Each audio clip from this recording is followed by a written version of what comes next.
UFC Fight Night Mike Malott taking on Gilbert Burns takes place this Saturday, and I'm going to be giving you guys a full card breakdown. Before we get into it, don't forget to follow me on Instagram to be the first to know about my weekly UFC betting tips. To kick off the night, we have a bantamweight bout between Jamey, Siraj, and Yannis, where Yannis is a major underdog sitting at a times 3.1, and Siraj is a favorite sitting at a times 1.38. And I think that Siraj is going to win this fight. Jamey Siraj is 14-3 and is currently rocking a 2-fight winning streak, and he's going to be making his UFC debut this Saturday. Now, he's primarily a grappler, but I see a lot of holes in his game, and I think his takedowns are terrible. Somehow, he always ends up on the bottom when he shoots for a takedown, but once he's on top, he's very hard to get rid of, and he has some pretty nasty ground and pound. But on the other hand, we have Yannis, who is 9-4. He's 0-1 in the UFC, coming off a loss in round 1 via submission to Banish. He clearly struggles with grapplers and he prefers to keep the fight on the feet.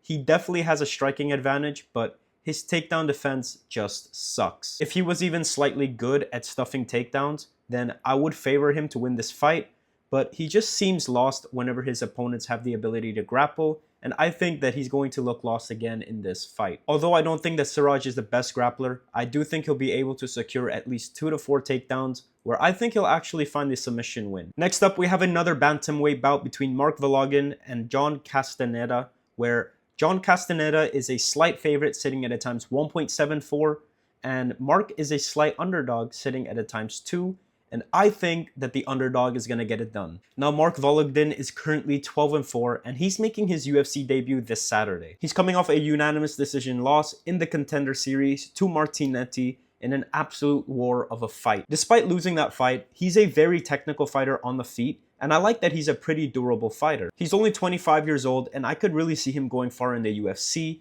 but he needs to improve on his gas tank because in his last fight, he started to slow down badly in round 2, which really makes me question his gas tank. To be fair, it was a very high pace of a fight, but I'm not confident that he can fight all 3 rounds. Now, John Castaneda, on the other hand, is 21-8, and he's currently on a 2-fight losing streak in the UFC. He's a decent fighter on the feet, but sometimes he just doesn't throw enough, and he hasn't been in a dogfight like Mark has. Mark is definitely going to make this a dogfight as well, and I reckon he's going to have a very strong start, but if John can survive the early storm, then I think Mark will slow down and John could start to piece him up and find a finish for himself. But ultimately, I think Mark is going to get the knockout win in round 1, or he may win a decision because I think he could win round 1 and round 2.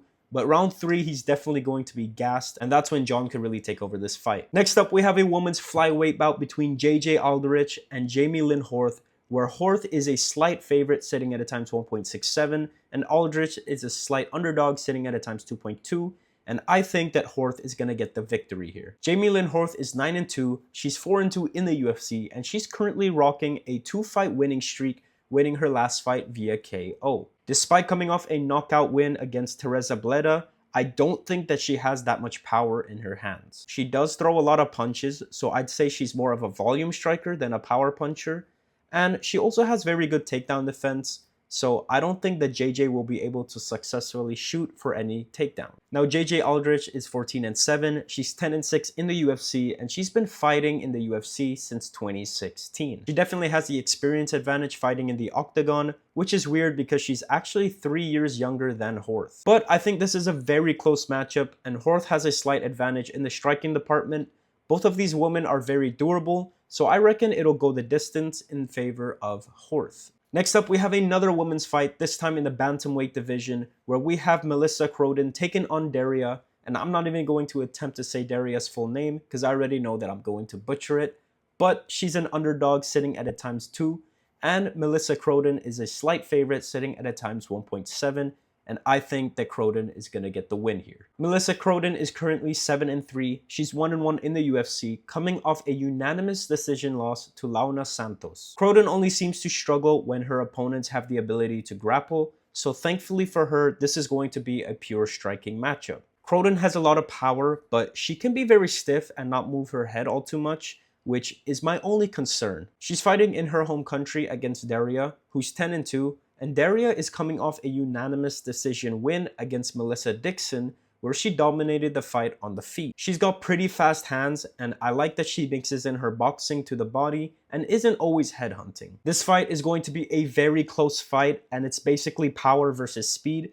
but I think Croden's size advantage is going to be too much for Darya to handle, and I reckon she wins via unanimous decision. Next up, we have a heavyweight bout between Gokhan, Saricam, and Tannis Boser, where Boser is currently an underdog sitting at a times 2.2, and Gokhan is a slight favorite sitting at a times 1.67, and I think the favorite's going to get the win here. Both of these fighters are going to be making their UFC debut, but I think Gokhan has a clear path to victory in this fight. Now, Gokhan Saricam is currently 11-2, and he's a heavy wrestler who tends to successfully shoot for takedowns the whole fight and control his opponents. He also has a very reliable gas tank, which is very crucial if he's going to be wrestling for 3 rounds straight. On the other hand, we have Tannis Boser, who's 22-10, and he's coming off a very unimpressive win where his opponent was already retiring and he basically gave up. In that fight, Tannis got dominated on the ground in round 1, and he seemed to be gassed out coming into the 2nd and 3rd round. Considering that he's going to be fighting Gokhan,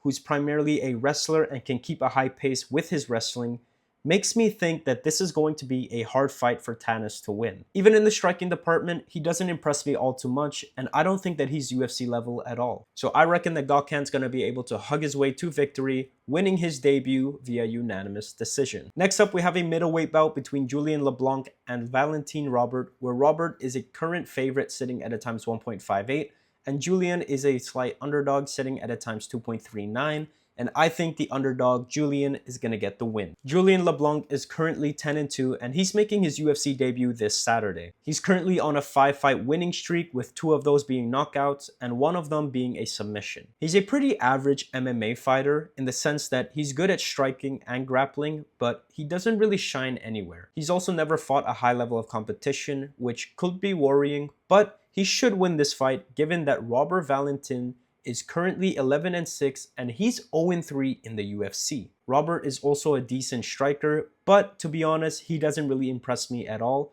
and he's already been finished twice in the UFC, so I know that he's not really durable either. Given that 8 out of 10 of Julien's wins have come by way of finish, makes me believe that he's going to be able to find the finish in this fight as well. I reckon he'll get stunned in round 1, and honestly, I could see Julien finding a submission after stunning him, but I would not be surprised if he wins via knockout either. Next up, we have a featherweight bout between Dennis Buzukja taking on Marcio Barbosa, where Buzukja is a massive underdog sitting at a times 4.5. He may be the biggest underdog on the card, and Barbosa is the biggest favorite sitting at a times 1.2, and obviously I think Barbosa is going to get the win here. Barbosa is a very dangerous striker with 15 of his 17 wins, all coming by way of knockout in round 1. He does have 2 losses on his record via KO, where both of them came in round 2, and he's only been the distance once where he won via split decision. If this fight does go the distance, we can start to see Barbosa slowing down,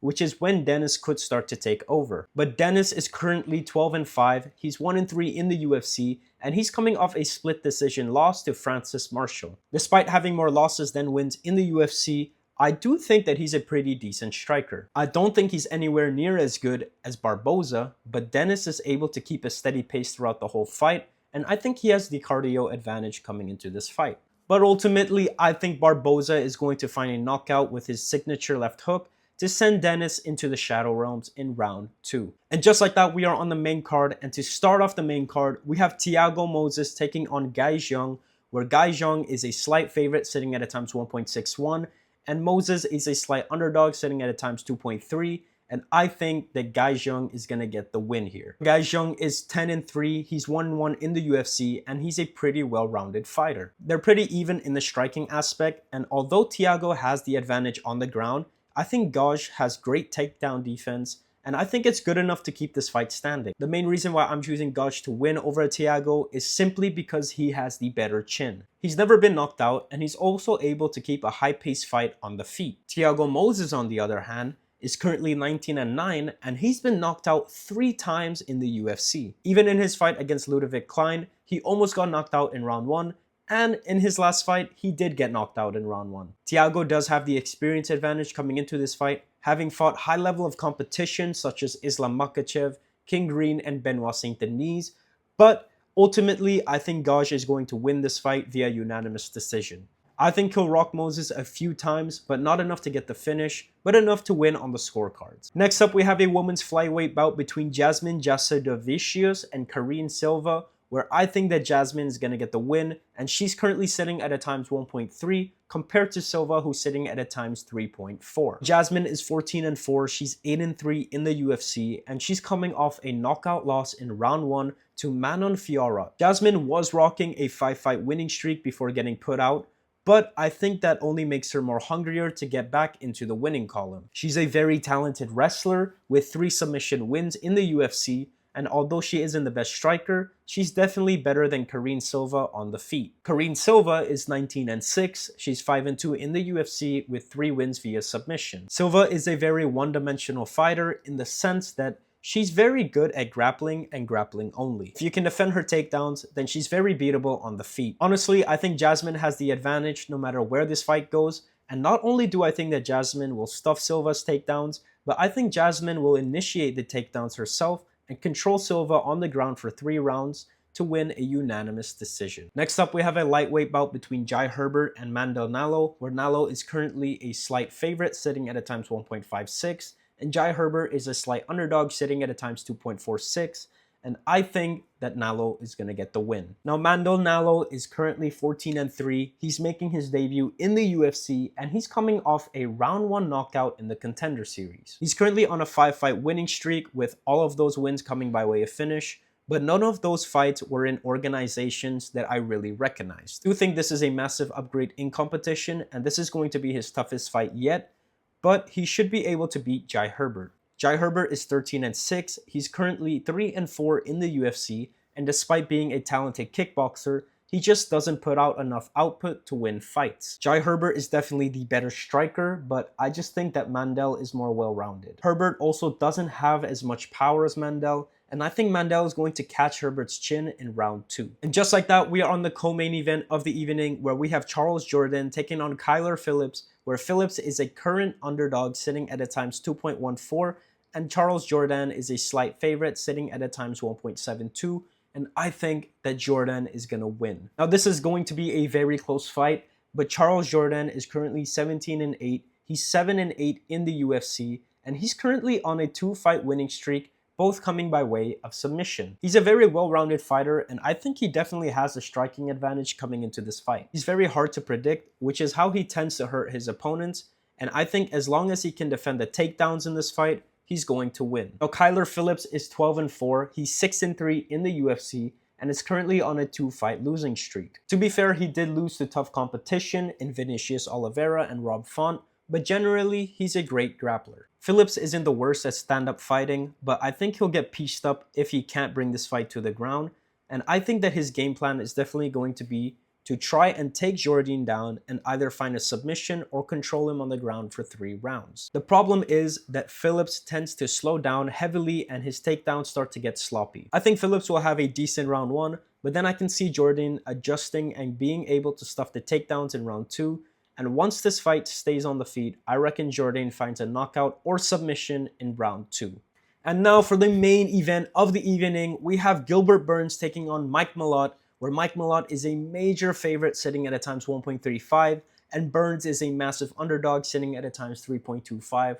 And obviously, I think that Mike Malott is going to win. Now, Mike Malott is 13-2. He's 6-1 in the UFC, coming off his biggest win yet against Kevin Holland. He's a Canadian prospect with tremendous power, fighting in his hometown, and I think he has every advantage to win coming into this fight. He's the younger fighter and is currently in his prime, compared to Gilbert Burns, who's already 39 and on the edge of retirement. Malott is also the faster striker with the longer reach, and generally he has more power than Gilbert Burns. The only concern is that I'm not sure how good Mike Malott's takedown defense is, but I reckon he'll be able to stuff the takedowns in this fight. Now, Gilbert Burns, on the other hand, is a seasoned vet with a record of 22-9, and he's currently rocking a 4-fight losing streak. Burns is definitely going to need to mix in the takedowns and try to slow Malott down, because Malott is simply better on the feet. This is definitely a setup from the UFC to try and build Mike Malott up, because for some reason, the UFC just loves Canadian fighters. They're giving Malott a ranked fighter that's on a bad losing streak,